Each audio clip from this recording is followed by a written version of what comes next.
আজকে যে করেই হোক হাতির একটা দাঁত কেটে নিয়ে যেতেই হবে, না হলে বাঘ মামা আমাকে ছাড়বে না। হাতিটা তো বুঝতেই পারেনি, এইবার জলদি পালাই। হ্যালো বাঘ মামা, তোমার কথা মতো আমি হাতির দাঁত কেটে নিয়ে এসেছি।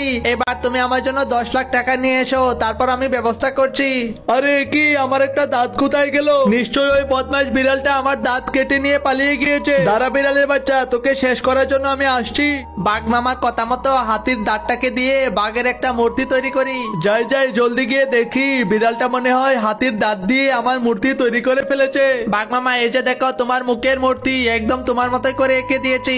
এবার জলদি আমাকে 10 লাখ টাকা দাও। এইবার আমি এই মূর্তিটাকে নিয়ে আমার গুহার সামনে রাখবো, আর সবাইকে বলে বেড়াবো যে হাতির দাঁত দিয়ে মূর্তি বানিয়েছি।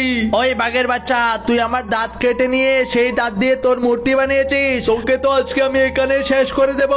আরে বাঘ মামা, ওই হাতিটা তো তোমাকে মেরে একদম দুর্বল করে দিয়েছে। আচ্ছা যাই হোক, তুমি মার খেলে খেয়েছো, আমি তো বেঁচে গিয়েছি।